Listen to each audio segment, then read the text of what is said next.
Do you remember that eerie Halloween night in 1978 when Michael Myers stalked the quiet town of Haddonfield, Illinois? The year was 1978, and the leaves were turning in the small, seemingly innocent town of Haddonfield, Illinois. The scent of autumn was in the air, and the townsfolk were eagerly preparing for the annual Halloween festivities. But unbeknownst to them, a dark shadow was cast over their quaint town. In the heart of this story, we find Michael Myers, a figure of looming terror. He had recently escaped from a mental institution, leaving a chilling trail of blood in his wake. Michael's presence was an ominous one, a dark cloud looming over the tranquil town of Haddonfield. Dr. Sam Loomis, Michael's former psychiatrist, was the only one who truly understood the depth of Michael's evil. He believed that Michael was pure malevolence, a force of darkness set loose on Halloween night. He was on a mission, determined to track down his former patient and prevent the impending horror. At the center of this classic tale was Laurie Strode, a high school student portrayed by Jamie Lee Curtis. Laurie was the epitome of responsibility and innocence. Together with her friends Annie and Linda, they planned to babysit the local kids, completely unaware of the horror that was about to unfold. As Michael Myers returned to his hometown, he was driven by a disturbing desire to kill. The unsuspecting trio of friends became the targets of his relentless pursuit. He was always there, in the shadows, lurking, watching, waiting. His presence was felt, even if he was not seen, adding to the growing sense of dread. Despite Dr. Loomis's desperate warnings, the local authorities dismissed his claims as mere delusions. Only the town's sheriff, intrigued by Loomis's urgency, decided to look into the matter.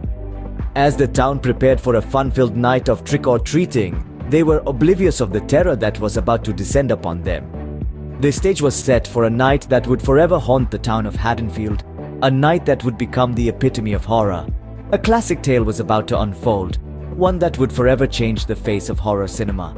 As night fell, the seemingly peaceful houses turned into horrifying death traps. The quaint suburban homes of Haddonfield were now the stages for a gruesome game of cat and mouse. Our trio of friends, blissfully unaware, found themselves in the crosshairs of an insatiable predator.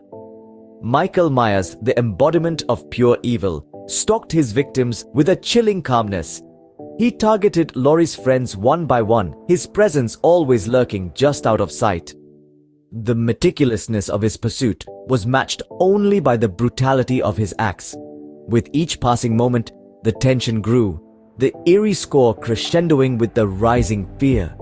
The quiet town was now a symphony of terror, orchestrated by none other than Michael Myers. Meanwhile, Dr. Sam Loomis, aware of the impending doom, tried to warn the local authorities.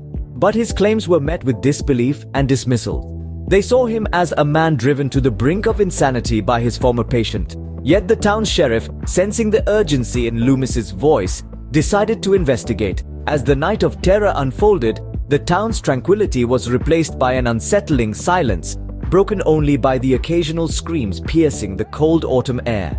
One by one, Laurie's friends fell prey to Michael's relentless pursuit. Annie, Linda, none of them stood a chance against the unstoppable force that was Michael Myers. And then it was down to Laurie, the last one standing, her survival instincts kicking in. She found herself trapped in a deadly dance with death, her every move countered by Michael's unyielding chase. The once shy and responsible high school student was now a woman fighting for her life in a nightmare that seemed never to end. Will she survive the night? Or will she too fall prey to the night of terror unleashed by Michael Myers? As the clock ticks and the night grows darker, we can only wait and see.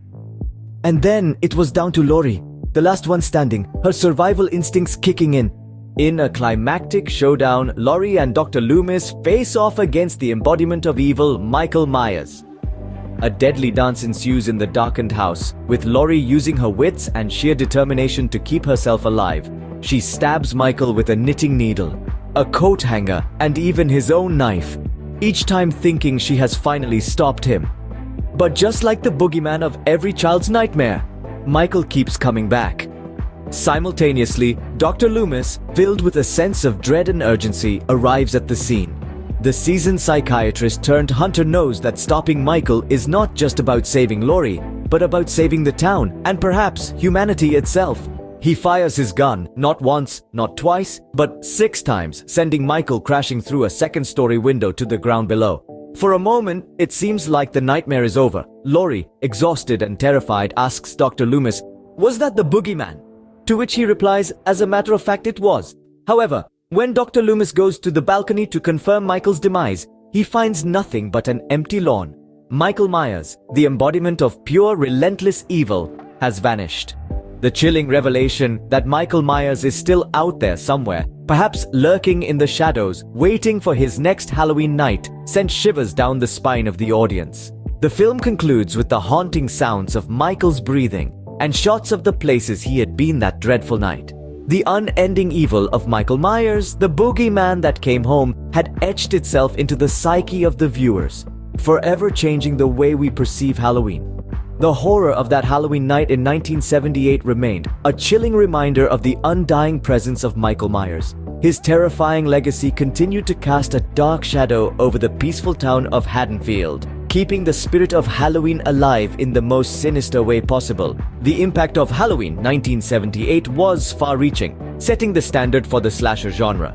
The movie's masterful blend of suspense, terror, and the eerie calm of a small town under siege made it an instant classic. Its influence is seen in countless horror films that followed, shaping the way filmmakers approached the genre. The character of Michael Myers has become an iconic figure in horror, his masked visage synonymous with Halloween terror. The unforgettable score by John Carpenter, with its simple yet chilling piano melody, has also become an enduring symbol of cinematic suspense.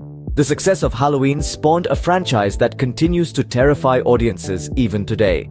From sequels and remakes to comic books and video games, the legacy of that fateful night in Haddonfield lives on. Each new iteration serves as a chilling reminder of the horror that can lurk in the most unexpected of places. And so, Halloween continues to live on, a testament to the enduring power of a well-crafted horror tale.